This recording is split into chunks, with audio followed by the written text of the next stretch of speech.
Hey heroes and விஜிலண்டிஸ், நான் தான் உங்கள் ஆதி. ஸோ இன்னைக்கு வீடியோவில் நம்ம பார்க்க போகிறது அப்சல்யூட்லி பார்த்தீங்கன்னா ஒரு பென்டன் சம்மந்தப்பட்ட வீடியோ தான். ஸோ பென்டனுக்குன்னு கிடையாது, எந்த ஒரு சீரிஸ் நீங்கள் எடுத்துக்கிட்டிங்கனாலுமே அதோட ப்ரீ ப்ரொடக்ஷன் கிரியேஷன் ஒர்க்குன்னு ஒன்று போகும். ஸோ இந்த சீரிஸ் எப்படி உருவாச்சு அப்படின்றதுக்கே ஒரு கதை இருக்கும். சில நேரம் அது இந்த சீரிஸோட கதையை விட பல நேரம் இன்ட்ரெஸ்டிங்காக இருக்கும். அந்த மாதிரி பென்டனை உருவாக்குறதுக்குமே ஒரு பெரிய கதை போயிட்டுருக்கு. நிறைய கான்செப்ட் இன்வால்வ் ஆகி நிறைய விஷயங்கள் உள்ளுக்குள்ளே வந்துட்டுருக்கு. ஸோ அதை பற்றி பார்த்தீங்கன்னா நம்ம வீடியோவில் டிஸ்கஸ் பண்ண போகிறோம். அண்ட் முடிஞ்ச வரைக்கும் பார்த்தீங்கன்னா ஷார்ட்டாக சொல்ல ட்ரை பண்ணுறேன். கொஞ்சம் பெருசாக போகும், முடிஞ்ச வரைக்கும் ஷார்ட்டாக பார்க்கலாம்.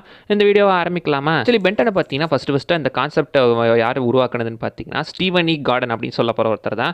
அவர் தான் இந்த ஐடியாவை ஃபர்ஸ்ட்டாக பிச் பண்ணியிருந்திருக்காரு. அண்ட் அதுக்கப்புறம் பார்த்தீங்கன்னா அவர் தான் அதோட கான்செப்ட் ஆர்ட்லையுமே இன்வால்வ் இருக்காரு. பென்னு குவென்னு அந்த ஆம்னிட்ரிக்ஸ் அதுக்கப்புறம் ஏலியன்ஸ்னு சொல்லிட்டு எல்லாத்தையுமே பார்த்தீங்கன்னா அவர் தான் உருவாக்கி தள்ளியிருக்காரு.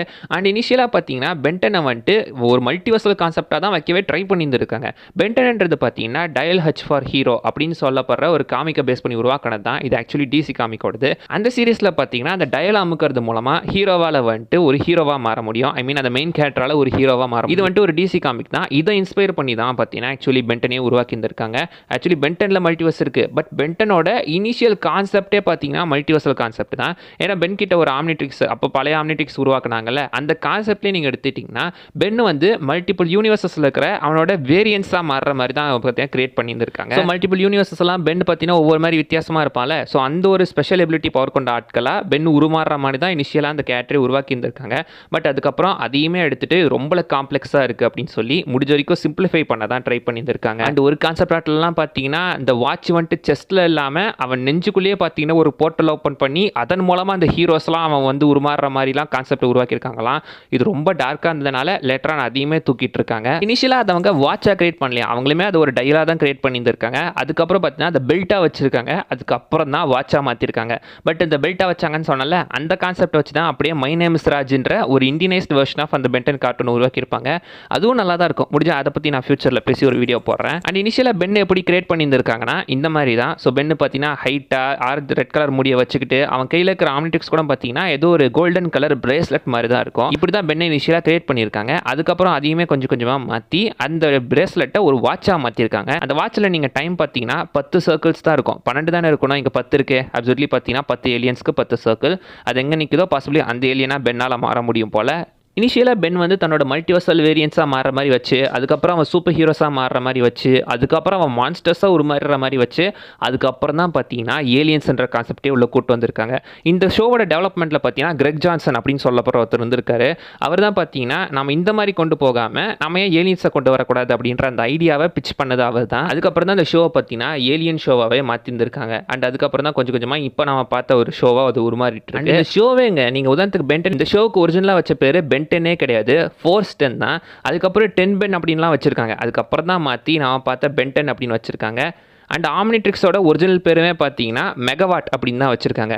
மெகாவாட்ன்றதுக்கு அதுக்கு ஃபுல் ஃபார்ம் இருக்குது, mega deoxyribonucleic transdimensional transformeral numerator. எப்பா பேரே 10 கிலோமீட்டருக்கு இருக்குது. இந்த மாதிரி தான் அதுக்கு ஷார்ட்டாக சுருக்கி மெகாவாட் அப்படின்னு பேர் வச்சுருக்காங்க. அதுக்கப்புறம் தான் மெகாவாட்ன்றதை ஒரு ஏலியனுக்கு தூக்கி பேராக கொடுத்து அதுக்கப்புறம் இதுக்கு பேர் ஆம்னிட்ரிக்ஸ் அப்படின்னு வச்சுட்டாங்க. நிறைய விஷயங்கள் மாற்றினாங்கன்ற மாதிரி குவென்னியுமே இனிஷியலாக வந்து பென்னோட கிளாஸ்மேட்டாக தான் வைக்க ட்ரை பண்ணியிருந்திருக்காங்க. அண்ட் அதுக்கப்புறம் சிப்ளிங்ஸாக வைக்கலாம் அப்படின்னு கூட யோசிச்சிருந்துருக்காங்களாம். சிப்ளிங்ஸாக வைக்கலாம்னு ட்ரை பண்ணியிருக்காங்க. அதுக்கப்புறம் தான் பேசாமல் கசின் வச்சிடலாம் அப்படின்னு சொல்லி கசினாக மாற்றி வச்சிருக்காங்க. அண்ட் அதுக்கப்புறம் 10 ஏலியன்ஸோட டிசைனுமே இருக்குங்க. ஒவ்வொரு ஏலியனும் ஒவ்வொரு ரகமாக இருந்துகிட்டு இருக்கு ஆரம்பத்தில். அதெல்லாம் பார்க்கும்போது இது உண்மையிலேயே நம்ம பார்த்து பென்டன் தானாடா இல்லை வேறு ஏதாச்சும் ஷோவா அப்படின்ற மாதிரி இருந்துட்டு இருக்கோம். அந்த மாதிரி அந்த ஏலியன்ஸே பார்க்க கொஞ்சம் பயங்கரமாக இருக்கும். இப்போ நான் பார்க்குறது ஓரளவுக்கு முன்னாடி இருந்ததை விட கொஞ்சம் நல்லா பண்ணியிருக்காங்க. பார்க்கவும் கூலாக இருக்கும், எல்லாரும் பார்க்க வகையிலையும் இருக்கும். முன்னாடி இருந்ததெல்லாம் பார்த்தீங்கன்னா ரொம்ப பயங்கரமாக இருக்கும். அண்ட் இனிஷியலாக பென் உருமாற வேண்டிய முதல் ஏலியனா டைமண்ட் ஹெட்டை தான் ஃபிக்ஸ் பண்ணியிருக்காங்க. ஸோ அதுக்கப்புறம் தான் டைமண்ட் ஹெட்டாக இல்லாமல் ஹீட் பிளாஸ்ட்டாக அதை மாற்றி இருந்திருக்காங்க. நான் இருக்க வேண்டிய இடம் நீ வந்து இழுத்துட்டு வந்துட்ட. ஸோ அப்போ அவங்க உருவாக்கின கான்செப்ட் ஆர்ட் ஏலியன்ஸை பற்றி பார்த்துடலாமா? ஃபஸ்ட்டு இருக்கிறது பார்த்தீங்கன்னா டிகர். பார்க்குறதுக்கு கொஞ்சம் பன்னி மாதிரி தான். ஆக்சுவலி இதை ஒரு பன்னி லுக்கில் தான் கிரியேட் பண்ணியிருக்காங்க. ஒரு ஹியூமனாய்டு பிக் மாதிரி தான் இருக்கும். வைல்டு மட்டுக்கு முன்னாடி இதை தான் வச்சுருந்துருக்காங்க. இதால் பார்த்தீங்கன்னா தரையை தோண்டிட்டு போக முடியுன்ற மாதிரி பவர் வச்சுருக்காங்க போல். அதுக்கப்புறம் தான் இதை ரீப்ளேஸ் பண்ணி வைல்டு மட்டை கொண்டு வந்திருக்காங்க. ரெண்டாவது ஏலியன் டிராகன் ஃப்ளை. அது பார்த்தீங்கன்னா ஸ்டிங் ஃப்ளையோட முன்னாடி ஒரு இதுதான். இதை தான் மாற்றி இதுக்கப்புறம் ஸ்டிங் ஃப்ளை அப்படின்னு சொல்லி வச்சிருக்காங்க. பார்க்குறதுக்கே கொஞ்சம் ஒரு ஹியூமனாய்டு வெர்ஷன் ஆஃப் ஒரு பி மாதிரி தான் இருக்குது. பட் இந்த டிசைனை தான் லேட்டரானு பார்த்தீங்கன்னா ரீபூட் பண்ணப்பட்ட பென்டனில் ஆட் பண்ணியிருப்பாங்க. அங்கே டிசைன் விட்டா என்ன, நாங்கள் எடுத்துக்கிறோம் அப்படின்னு சொல்லி இவங்க எடுத்துக்கிட்டாங்க அதை. அண்ட் அடுத்து பார்க்க போகிறது கோஸ்ட் ஃப்ரீக். இந்த லிஸ்ட்லேயே சம்மந்தம் இல்லாமல் கிரியேஷன் இருக்குன்னா அது இதுதான் கோஸ்ட் ஃப்ரீக். நீங்கள் பாருங்க, முன்னாடி இருக்கிறதுக்கு அதுக்கும் டிசைனை பாருங்கள். முன்னாடி இருக்கிறது லிட்டரலாக பார்த்தீங்கன்னா ஏதோ இந்த சர்க்கஸில் ஜோக்கர் ஆடுற மாதிரி ஒரு சூட்டை தான் போட்டுட்ருக்கு. ப்ளூ அண்ட் ஆரஞ்சு கலரில் பார்க்குறதுக்கே ஒரு மாதிரி வித்தியாசமாக விகாரமாக தான் வந்துட்டுருக்கு. அதை விட இப்போ நம்ம பார்க்குற கோஸ்ட் ஃப்ரீக் பார்த்தீங்கன்னா சிம்பிளாக இருக்குது, பட் பயங்கரமாகவும் இருக்குது, நல்லா இருக்குது. அடுத்து கிரே மேட்டர். ஸோ கிரே மேட்டரை பார்த்தீங்கன்னா அவங்க வந்துட்டு கிளாசிக்கான ஏலியன் டிசைனில் கிரியேட் பண்ணியிருக்காங்க. ஏரியா 51 ஏலியன்ஸை பார்த்து தான் சொல்லுவாங்களே, அந்த ஏரியா 51 ஏலியன்ஸோட அந்த ஒரு லுக்கை வச்சு தான் அப்படியே அந்த கிரே மேட்டரை கிரியேட் பண்ணியிருந்திருக்காங்க. லேட்டராக தான் பார்த்தீங்கன்னா அதுக்கு தவக்கல மாதிரியான ஒரு விஷயத்தையெல்லாம் கொடுத்து இப்போ நம்ம பார்க்குற கிரே மேட்டரை அதை மாற்றிருக்காங்க. அண்ட் இந்த ஏலியனுக்கு பார்த்தீங்கன்னா கையில் ஆம்னிட்ரிக்ஸ் அந்த சிம்பிள் இருக்குல்ல, அதுவுமே இருக்கிற மாதிரி காட்டியிருந்திருக்காங்க. ஸோ இதுவுமே உருவாகும் போது கையில் அதுவுமே வர மாதிரி தான் இருக்குது.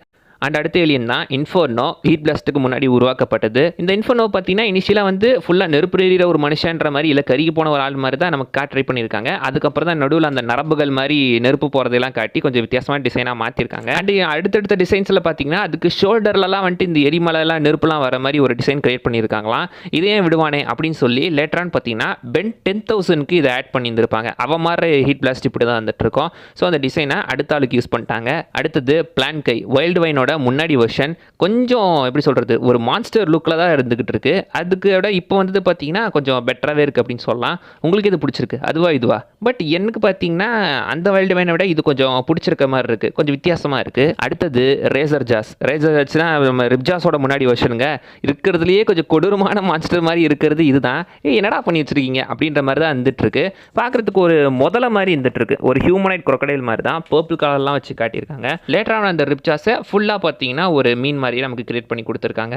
அடுத்தது ஸ்ட்ராங் கை. வேறு எதுவும் கிடையாது, நம்ம 4 ஆர்ம்ஸோட முன்னாடி வெர்ஷன் தான்.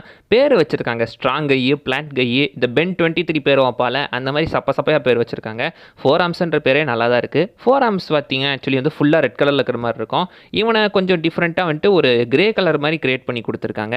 அண்ட் இவனுக்கு கண்ணு மூக்குன்னு எதுவுமே இருக்காது, ஃபுல்லாக ஒரு அனிமலிஸ்டிக் லுக்கில் இவனை கொடுக்குற மாதிரி காட்டியிருப்பாங்க. அண்ட் இவனுக்குமே ஆம்னிட்ரிக்ஸ் டிசைன் அந்த செஸ்ட்டில் இருக்கும். அந்த பழைய ஆம்னிட்ரிக்ஸ் கோல்டன் ஆர்ப் டிசைன் இருக்குல்ல, அது இவன் நெஞ்சில் இருக்கிற மாதிரி காட்டியிருப்பாங்க. கிரே மேட்டருக்கு அது கையில் இருந்திருக்கும், இவனுக்கு நெஞ்சில் வச்சிருக்காங்க. மற்ற ஏலியன்ஸ்க்குலாம் அந்த டிசைன் பெருசாக இருக்கிற மாதிரி காட்டியிருக்க மாட்டாங்க, பட் ஒரு சில ஏலியன்ஸ்க்கு மட்டும் அதை வச்சிருக்காங்க. அண்ட் அடுத்து பார்க்க போகிறது அப்கிரேட். என்னடா இது அப்படின்ற மாதிரி தான் இருந்துட்டு இருக்கு. சம்பந்தமே இல்லாத டிசைன். அந்த முன்னே நம்ம பார்த்தோம்ல, நம்ம கோஸ்ட் ஃப்ரீக்கு பார்த்தோம்ல, அதே மாதிரி சம்பந்தமே இல்லாத ஒரு டிசைனாக தான் இருந்துகிட்டு இருக்கு. ஃபர்ஸ்ட் ஆஃப் ஆல் ஏதோ ஒரு மஞ்சள் கலர் மண்டைய மாதிரி தான் அதை கிரியேட் பண்ணியிருக்காங்க. எப்படி இது அப்கிரேட் வச்சிருப்பாங்கன்னு தெரில. இவனுக்கு என்ன அபிலிட்டிஸ் இருந்திருக்குமோ அதை பற்றி பார்த்தீங்கன்னா பெருசாக எங்கேயும் மென்ஷன் பண்ணல. பட் லேட்டரான்னு பார்த்தீங்கன்னா அப்கிரேடுன்றதை ஃபுல்லாக பார்த்தீங்கன்னா ஒரு சர்க்கியூட் மாதிரியான வடிவத்தில் மாற்றி அதை கிட்டத்தட்ட ஒரு சிம்பியாட் ஃபார்மேஷனில் நம்மகிட்ட கொடுத்துருக்காங்க. சிம்பியாட்டான மனுஷனால் டேக் ஓவர் பண்ண முடியும். இப்போ இதால் பார்த்தீங்கன்னா இந்த டெக்னாலஜியை டேக் ஓவர் பண்ண முடியுன்ற மாதிரி கொடுத்துருக்காங்க. அடுத்தது அப்கிரேடு. நாவி மாதிரி மனுஷன் பார்த்தீங்கன்னா ப்ளூ கலரில் இருந்துகிட்டு இருக்கான். சிம்பிளாக ட்ரெஸ்ஸை போட்டு வேகமாக ஓடிட்டு இருக்கான். இது ஐ திங்க் இந்த டிசைன் தான் எடுத்து தூக்கி அல்டிமேட் ஏலியனில் வந்து ஃபாஸ்ட் ட்ராக் கொடுத்துருப்பாங்க அப்படின்னு நினைக்கிறேன். பட் எக்ஸலரேட்டுக்கு நீங்கள் எடுத்துக்கிட்டிங்கன்னா அது கிட்டத்தட்ட பார்க்குறதுக்கு ஒரு வெலாசிராப்டர் லுக்கில் தான் வந்துட்டு இருக்கும். வாலாக இருக்கட்டும், கையாக இருக்கட்டும், ஈவன் காலில் கூட பார்த்தீங்கன்னா 2 பால்ஸ் இருந்துட்டு இருக்கும். அதுதான் அவனை வேகமாக ஓட வைக்கும். இவனுக்கு அது எதுவுமே கிடையாது. போஸ்ட் ப்ரொடக்ஷனில் பயங்கரமாக மாற்றிருக்காங்க. அண்ட் அந்த வைசர் கூட பார்த்தீங்கன்னா அதுக்கப்புறம் ஆம்னிட்ரிக்ஸோட ஒரு என்ஹான்ஸ்மெண்ட்டாக தான் காட்டியிருப்பாங்க. ஸோ எனக்கு தெரிஞ்ச அந்த எக்ஸலரேட்டே ரொம்ப நல்லா இருக்குது. இவ்வளோ ஏலியன்ஸ்க்கு ஆரம்பத்தில் ஒரு ப்ரீ ப்ரொடக்ஷன் ஒர்க்கு கொடுத்து அதுக்கப்புறம் கொஞ்சம் கொஞ்சமாக சேஞ்ச் பண்ணி இப்போ நம்ம பார்க்குற ஒரு பென்டனா இது ஒரு மாதிரி இருக்கு. கிட்டத்தட்ட 3 வருஷம் பார்த்தீங்கன்னா அது டெவலப்மெண்ட்டில் போய் 2002 ஆரம்பிச்சது. 3 வருஷம் டெவலப்மெண்ட் போய் 2005 ரிலீஸ் ஆகி நமக்கு கொடுத்துருக்காங்க. ஸோ உண்மையிலேயே ஒரு நிறைய ஒர்க் போயிருக்குங்க. பட் அப்படியெல்லாம் கஷ்டப்பட்டு உருவாக்குனதை ரீபூட் அப்படின்னு பண்ணி ஒரேடியாக போட்டு குழச்சிங்க பார்த்தீங்களா, அதை மட்டும் என்னால் மன்னிக்கவே முடியாதுடா. ரீபூட் நீங்கள் பார்த்துருக்கீங்களா? நான் அப்போ பார்த்தேங்க, கொஞ்சம் மட்டும் பார்த்தேன். அதுக்கப்புறம் எனக்கு பிடிக்கலன்னு சொல்லி விட்டுட்டேன். உங்களுக்கு எப்படி பிடிச்சிருக்கா இல்லையா மறக்காம கீழே கமெண்ட்டில் சொல்லிட்டு போங்க. பட் எப்படியும் பிடிக்காது தான், பிடிக்கிறதுக்கு வாய்ப்பு ரொம்ப கம்மி. பட் இருந்தாலும் சொல்லிட்டு போங்க, பார்க்கலாம் யார் யாருக்கு பிடிச்சிருக்கு பிடிக்கலன்றது தெரியும். அவ்வளோதான் கைஸ், இந்த வீடியோவில் நான் சொல்ல வந்தது. நான் அதை விஷயம் மிஸ் பண்ணால் நீங்கள் கீழே கமெண்ட் பண்ணுங்கள், பார்க்கலாம். அண்ட் அடுத்த எபிசோடில் பார்க்குற வரைக்கும் பை பாய்.